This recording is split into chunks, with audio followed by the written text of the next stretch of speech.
Okay, let's switch gears. Let's go to the new, latest developments in the Breonna Taylor case. We know that last week, on last Sunday's show, we talked about the Department of Justice has filed charges against 4 officers from the Louisville Police Department in Kentucky dealing with the killing of Breonna Taylor in March of 2020. Okay, we got the news this past week, came out Friday, August 12th. Washington Post reported ex-detective Kelly Goodlett to plead guilty in Breonna Taylor case, her lawyers say.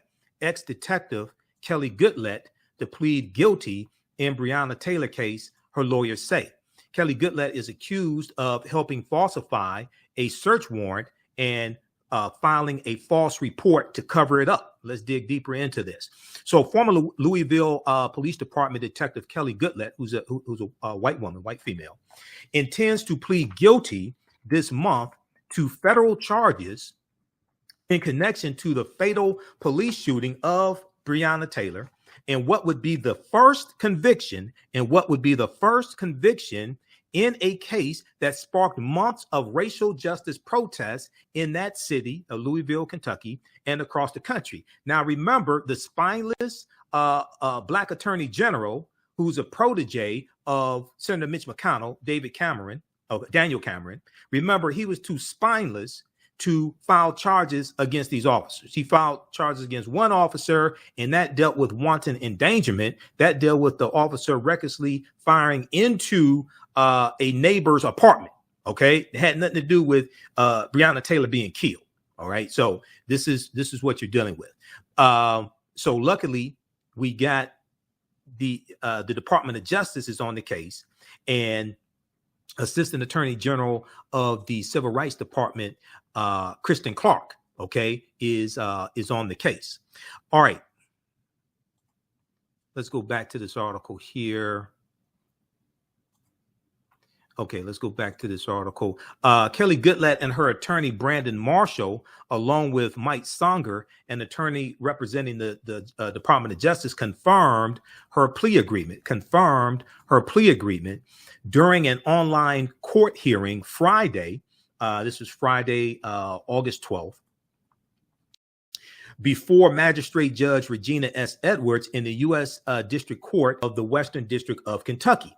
Now, Edwards, Magistrate Judge Regina Edwards, in-person hearing August 22nd, 2022, to entertain that plea and released Goodlett on a $10,000 bond, okay, ordering her to relinquish her passport and remove all firearms from her home, ordering her to relinquish her passport and remove all firearms from her home. We're going to clip number 4 in just a second, Giovanni, from Roland Martin Unfiltered. Now, Marshall, her attorney, Kelly Goodlett's attorney, Brandon Marshall, responded that Kelly Goodlett's, ex-officer Kelly Goodlett's husband is also a police officer. He and Edwards agreed, and the judge agreed on an arrangement in which Kelly Goodlett's husband, who is a current police officer, will keep his service weapons in a safe, but reset the combination to one that ex-police officer Kelly Goodlett does not know. Now, Kelly Goodlett's ex-Louisville Police Department officer Kelly Goodlett is accused of helping falsify a search warrant and filing a false report to cover it up, which could carry a maximum of 5 years in prison and a $250,000 fine. Okay, so her charges are the least severe of the 4 officers. Now, Kelly Goodlett's testimony could be crucial as federal prosecutors pursue charges against 3 others: Sergeant Kyle Meany, former Detective Joshua James, and former Detective Brett Hankinson. They are charged with more serious civil rights offenses and could face life sentences if convicted. Now, we talked about this on Roland Martin Unfiltered on Friday, August 12th. Let's go to this clip, Giovanni. All right, folks, one of the cops that the Department of Justice charged with the death of Breonna Taylor is going to be pleading guilty. Former Louisville Metro Police detective. She is, first of all, Kelly Goodlett. Her attorney said his client will appear before U.S. District Judge David Hall on August 22nd to enter her plea. Goodlett had to surrender her passport and was ordered to cease contact with her co-defendants, Sergeant Kyle Meany and former detectives Joshua James and Brett Hankinson. With Goodlett's guilty plea, she's expected to testify against her colleague. This will be the first criminal conviction related to Breonna Taylor's death. This, of course, comes on the heel of the Department of Justice again announcing these charges where they hit them, first of all, conspiring, if you will. There was with conspiracy, if you remember. Talking about how they were meeting in parking lots trying to plan their stories as well. This right here, finally, some form of justice for Breonna Taylor, Kelly, and it says a whole lot that already one of these cops, remember, the ones who get the first plea in, they're the ones who get the most leniency, and so by her pleading guilty, she's going to be rolling on those other three. But it's also kind of bittersweet in the sense that we are waiting, what, 2 years for some semblance of justice for Breonna Taylor.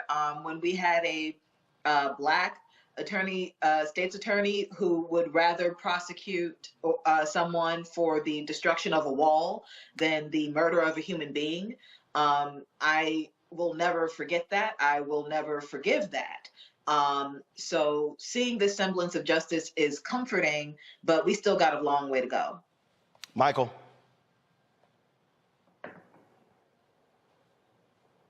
All right, sorry about that. Yeah, Roland, you know, this is good news right here. I saw the article from the Washington Post. This is good news. Looks like her testimony is going to be crucial when it comes to getting convictions on the other officers. She's looking at up to 5 years in prison and up to a $250,000 fine. Her charges are probably the least serious, but you know, this is the start. All of these officers should be found guilty. And this, once again, I can't stress this enough. This is the result of voting. If we didn't vote Joe Biden and Vice President Kamala Harris in the office, you wouldn't have Mayor Garland, Department of Justice. You wouldn't have these charges filed. The Trump Department of Justice would not have done this. Matt, again, as we all, and as you know, on the criminal side, whoever's in first, they're the ones who are going to get the best deal. And so it's abundantly clear she realized, man, we screwed up. Let me try to get this sucker out of the way and try to throw myself on the mercy of the court to get as least time in prison as possible. Oh, she is absolutely snitching. There is no question. She's about to sing like a canary. And, you know, if I were her lawyer, I might be counseling her to do that in this case, especially because DOJ brought very astute charges. So instead of charging her with anything related to like excessive force or anything like that, they charged her with a conspiracy to falsify the warrants. And the reason that's really important is because people don't know there's actually a Supreme Court case called Franks v. Delaware, and this happens all the time. Criminal defendants, people who are accused, try to attack warrants because often police officers are either dishonest or mischaracterize things in a warrant. So to see it play out on such a high level is important, and for DOJ to have the wherewithal to charge her with that as opposed to something more attenuated is very good, because I think obviously they backed her into a corner where she realized she was cooked. So she's now about to cook the others and sing like a bird, and we'll see how those play out. But that's definitely what's happening here. She's about to snitch, no question. And man, I think what's also interesting about this, remember when Eric Holder was Attorney General, he talked about the high bar they had to charge folks with violating civil rights. These officers were not charged with violating the civil rights of Breonna Taylor. The Department of Justice, they were real patient and they waited. They waited and they spent their time talking to so many people, and these officers screwed themselves by meeting privately, and DOJ found out, and that's what they hit them with.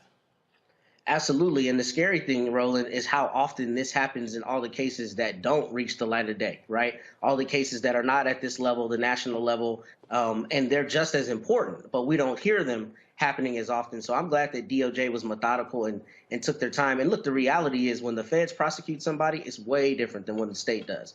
The feds have like a 98% conviction rate because they have all the resources to really work out a case, and they have, you know, the best expertise. So for them to not only charge her as astutely as they did here, but also to be methodical and, you know, long thinking in how they set up their case, I think is good. And I think that's going to ultimately yield the appropriate results, because especially at this level, if you had a spate of not guilties, I mean, it would just kind of upset the entire trust in the system, which people already shouldn't have. The system we know is very flawed, should have it to a degree. Let me say that instead. But I think the way they approached this was very astute here, and I'm glad to see that they took the tack that they did.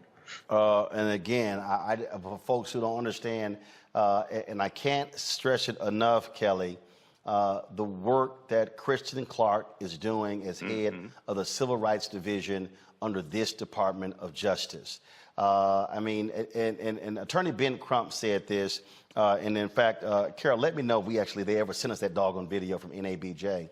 I moderated a panel with him in Las Vegas at our convention last week, and he held a news conference about this particular case, and I specifically asked him about what work that she has done, and what he said was, and hopefully we can find the video, he said that this is probably, in his estimation, the most active civil rights division since the days of Robert Kennedy during the civil rights movement.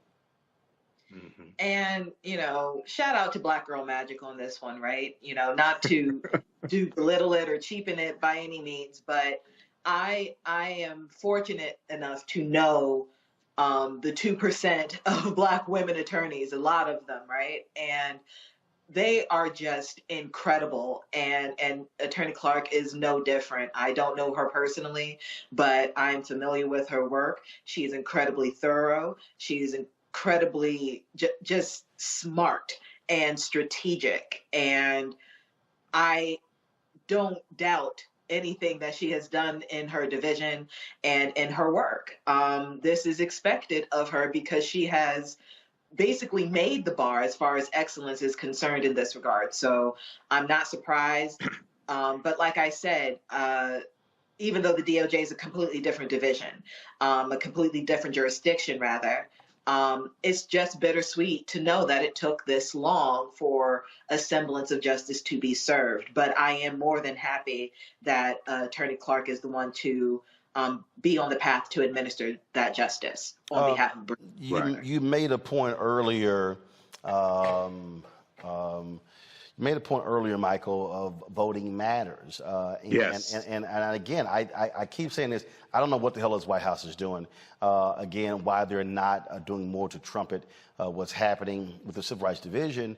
But for the people, for all the people who keep yelling, "Oh, Biden is doing nothing," the reality is, if anyone says, "Oh, they do nothing for Black folks," when I see these officers, when I look at the Ahmaud Arbery case, when I look at these corrections officers and wardens and others who have been tried, convicted, sent to prison, other police officers, folks charged with hate crimes, I mean, you are seeing results as a result of Biden-Harris winning, Garland being AG, Vanita Gupta being the #2 of the Department of Justice, and Kristen Clark being head of the Civil Rights Division. I mean, this is what this is one of the things that you vote for. Yes. Do we still want to see public policy? Yes. Do we still want to see the Georgia Floyd Justice Act? Yes. Do we still want to see For the People Act, John Lewis Act? Yes. But this is also what you vote for. Absolutely, and let's keep in mind that Senator Tim Scott didn't vote for Kristen Clark when she came up for the Senate confirmation. Susan Collins voted for Kristen Clark, but the Black Republican didn't vote for her. Okay, so you know, this goes back, Roland, to why the Department of Justice was created in 1870 during Reconstruction. They were created largely to protect the new rights of African Americans and go after those domestic terrorists that were attacking African American elected officials and Republican elected officials, things like this. This goes back to why the Department of Justice was created. So, the Biden-Harris administration, when it comes to messaging, they're horrible. When it comes to accomplishments, they have a lot of accomplishments, and the the Inflation the Inflation Act Inflation Reduction Act of 2022 just passed the House of Representatives. That's another win. This past 6 weeks, Biden has been on a roll, and they're peaking at the right time, going to the November 22 midterm elections. But they have to message what their wins are. And once again, I encourage people to read the document.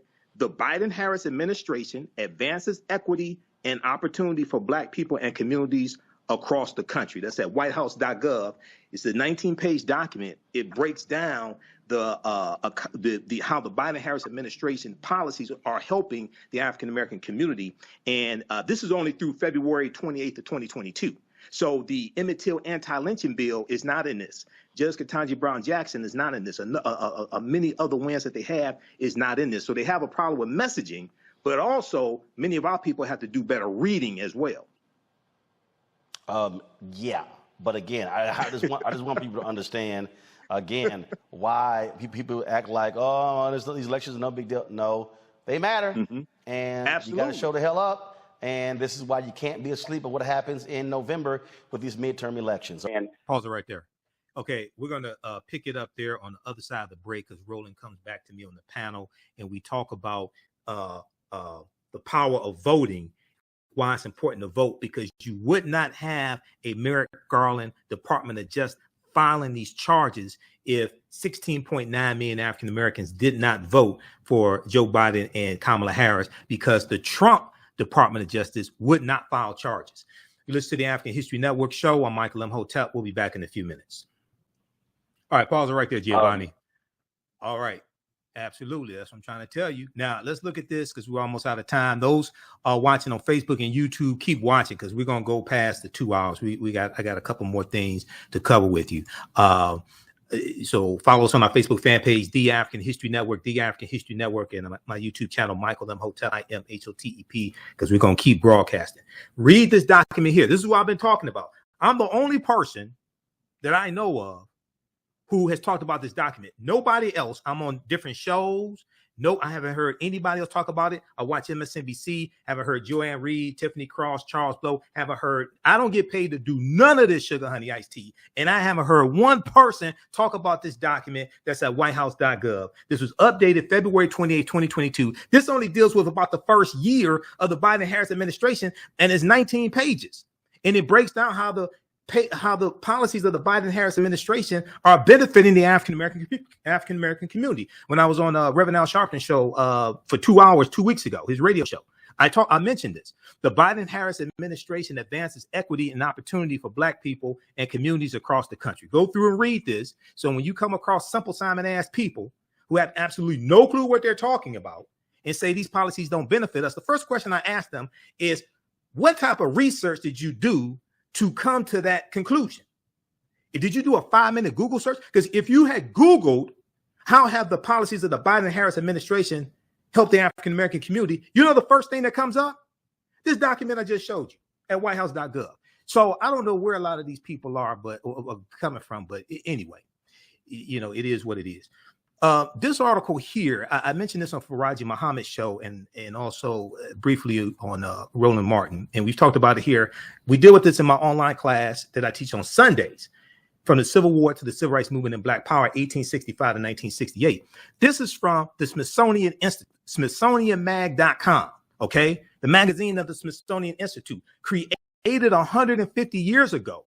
The Justice Department's first mission was to protect Black rights. This was during Reconstruction, 1870. In the wake of the Civil War, the government's new force sought to enshrine equality under the law. Now, this is from July 1st, 2020.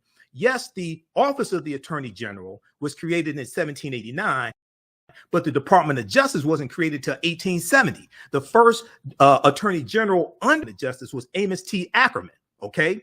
Read this article as well. Those watching on Facebook and YouTube, keep watching. We're going to keep going for a couple more minutes. We'll talk a little bit about R. Kelly, and then we'll talk about my online class coming up that I teach on Saturdays and Sundays. Visit our website, TheAfricanHistoryNetwork.com, TheAfricanHistoryNetwork.com. Right now, it's corrects wrong behavior. It's not over till we win. Wakanda forever. We'll talk to you next time. Peace. All right. Let me kill that music. All right, because that'll cause YouTube to take the flaggers. All right, I got a new board op, so I got to break them in. Because I got a new board op. Jalen's not on for the next few weeks. Okay, let's keep going here. Now, okay, so we got that. And then, yeah, so read this article here dealing with the Department of Justice. Okay, read this article here dealing with the Department of Justice. And once again, name of this article: created 150 years ago, the Justice Department's first mission was to protect Black rights. All right. Now, visit our website, TheAHNShow.com. I'm going to do a brief review of some of the things that we talked about this weekend in the online classes. I teach one on Saturdays and one on Sundays. Visit our new website, TheAHNShow.com. You can register for the online history classes that I teach on Saturdays and Sundays. We do the classes live. All the sessions are archived and recorded. All the sessions are archived and recorded. You don't have to be present in class. You can watch the class anytime. Okay. A year from now, 2 years from now, you can go watch the entire course. Saturdays, normally 2 p.m. to 4 p.m. Eastern Standard Time, Ancient Kemet, the Moors, and the Ma'afa, understanding the transatlantic slave trade, what they didn't teach you in school. Because of the schedule and I'm at some events, sometimes on the weekend, we have to do the classes during the week. But even if you miss the class, it's fine. I don't take attendance. You can go watch it anytime. Okay.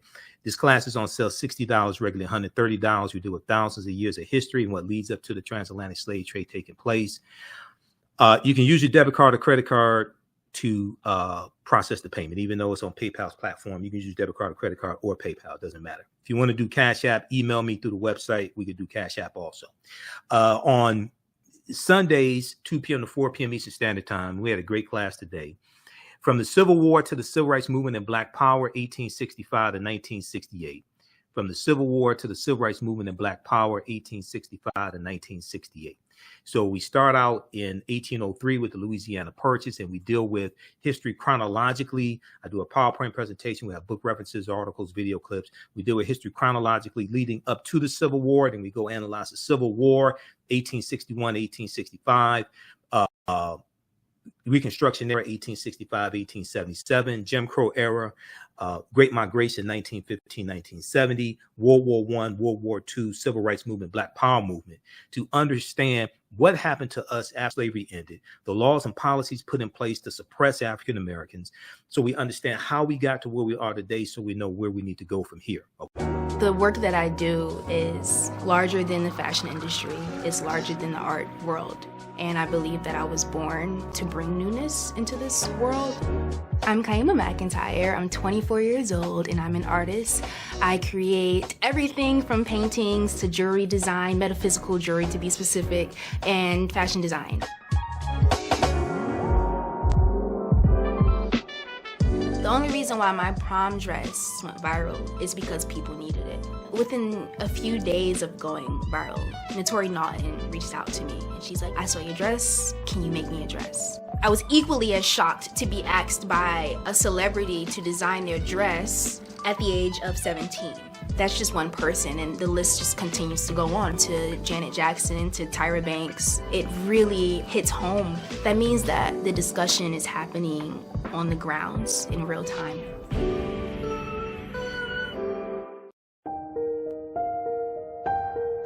What does self-care mean to you? To us, it's an opportunity to reconnect with nature. A chance to create something remarkable. At Sage and Elm Apothecary, our handcrafted skincare and household products immerse you in Earth's sweetest nectar, connecting you to nature in a way you never imagined. See for yourself and visit us at sageandelmapothecary.com. iRedify is a Black-owned digital platform that showcases Black and Brown cultures and people. The books on the platform are written by African American authors, Afro-Caribbean authors, African authors, and so much more. Kids 14 and under can read ebooks, listen to audiobooks, and complete learning activities. Kids can even write in the books digitally. Get unlimited access to everything on the platform for only $8.99 a month at iRedify.com. Sign up for your membership today. Hotep, everybody. Hey, this is Michael Imhotep, founder of the African History Network, host of the African History Network show. I'm a talk show host, researcher, lecturer, writer, and historian. And I want to give a special shout out to everybody who has attended the 11th annual Liberated Minds Black Homeschool and Education Expo. I just want to take a few minutes, and we had a great presentation that I did on Saturday. So I teach 2 online history classes. One on Saturday and one on Sunday. On Saturday, the class that I teach, normally 2 p.m. to 4 p.m. Eastern Standard Time, is called Ancient Kemet, the Moors, and the Ma'afa, Understanding the Transatlantic Slave Trade, what they didn't teach you in school. And this is normally a 10-week online class. We deal with thousands of years of history and what leads up to the transatlantic slave trade taking place. We can't start studying our history in slavery. Even when we study the transatlantic slave trade, which is important to study, we can't start in 1619 or in the 1440s with the Portuguese, when the Portuguese get involved in the transatlantic slave trade. We have to understand the history chronologically and deal with the 800-year occupation of Europe by the Africans known as the Moors, who entered into the Iberian Peninsula, today known as Spain and Portugal, from North Africa in 711 AD.